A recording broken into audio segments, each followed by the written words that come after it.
Sabah al Khair students, my name is Arwa and here we have in series of dimensional analysis units and measurement topic. This is my part 5th. Earlier in the earlier videos I uploaded about uses, what is dimensional analysis, what is physical quantity, what are the uses of dimensional analysis. So you must be noticing something. You must getting fan of this all dimensional analysis. But now in this video I'm going to tell you what are the limitations of dimensional analysis. This quite upset you because you must be thinking, wow, what a dimensional analysis is. You are getting everything from it. But yes, everything has its limitation. So dimensional analysis also has its limitation. Number one, some of you must be noticed that you cannot, this method gives no information about dimensional constant. No information about dimensional constant. If you remember in my part 4th video, last video that I uploaded, in that we derive formula. We discussed about you can derive any formula with the help of dimensional analysis, but that doesn't give you constant. For example, if you remember and if you had watched my last part, I discussed this, that T is equals to K under root L upon G. This is a pendulum formula which relates time period with length and acceleration due to gravity. And this is constant. You might notice in my few videos that we are just getting K over here. We don't know the value of K. So limitation of this is you cannot get any information about this constant. There are some other methods that we can derive this, but with the help of dimensional analysis you cannot derive this K. What is the value of K? Means you cannot say whether dimensional constants 1, 2, 3, pi, 2 pi.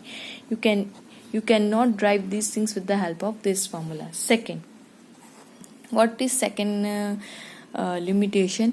In my last video also you must have noticed this thing. If you remember, we derived this quantity. If you remember, V is equals to H. We have to derive, yes, heat dependency. We have to derive heat. We have to find the relationship between HIRT.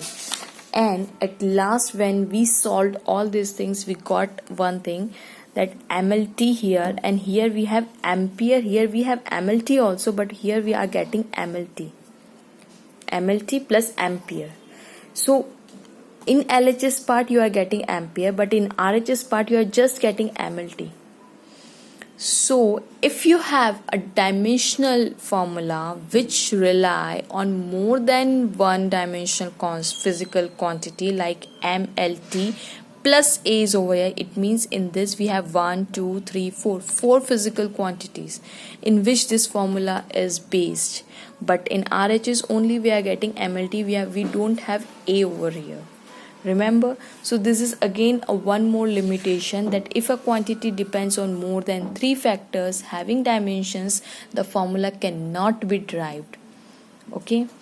Now, so this is my second and third. Third limitation is the method that we cannot derive the formula containing trigonometric functions, exponential functions, log functions which doesn't have any dimension. Okay, we cannot derive formula. You cannot derive formula. Which formula you cannot derive? You cannot derive formula that contain trigonometric function. Trigonometric function. What are trigonometric function? Example is sine, cos, because they all are dimensionless. Okay. Exponential functions, e to the power something, log functions. Okay. So you cannot derive these formula because they don't have dimensions. Okay. And second point, if you want to write, you can write, if a quantity depends on more than one factor quantity depends on more than one factor,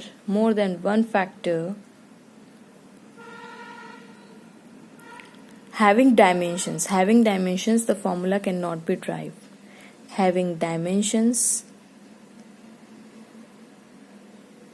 the formula cannot be derived.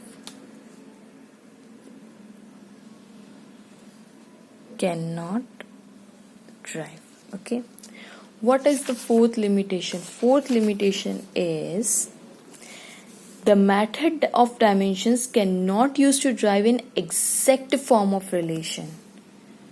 Fourth, exact form of relation you cannot derive. Exact form of relation you cannot derive. What do you mean by this? This means suppose it consists of more than one part on any side. You cannot derive that. For example, here is we have displacement which is equals to ut plus half of at square.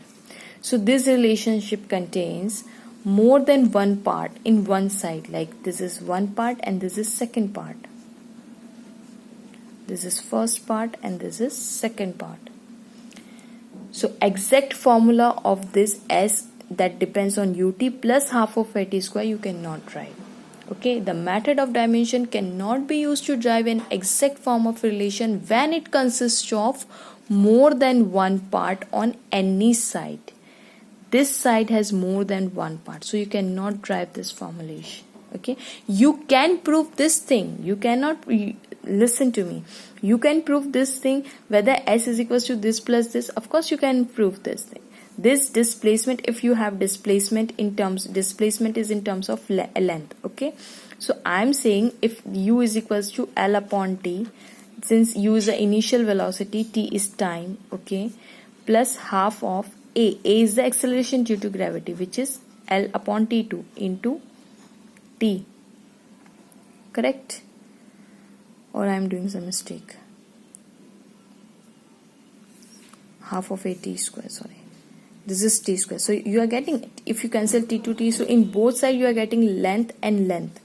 Okay, you are getting length and length. This doesn't problem. L is equals to, here we have 2 ones are 2, that is 3L by 2. Fine. This is length. The dimension is length. Unit will be same on LHS. That is what. This is the basic rule of physics. LHS must be RHS. If this is in meter, this must be also in meter. What I am saying, you cannot derive an exact expression. You cannot derive formula which is equals to S, which contains ut plus half of at square. So you cannot derive this formula, exact formula. You can prove that LHS equals to RHS. You can prove the unit of both the sides of the expressions, but you cannot derive a formula that it is equals to S contains ut also and half of at also. So you cannot derive this relationship with the help of dimensional analysis. Okay. Fifth is you cannot find whether the physical quantity is in vector form or scalar form.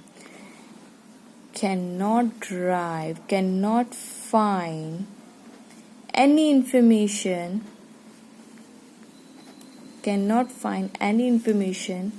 whether a physical quantity is a scalar or vector. This is very short video which contains a limitation of dimension analysis. In next part, I'm going to give you and we will discuss more questions which was asked in J exam, NEET exams, IIT exams plus board exams. Okay, so in previous video also we solved board exams question, but exclusively in my next part we are going to solve only competitive exams questions. So do watch next part also. Thank you so much. Khuda Hafiz.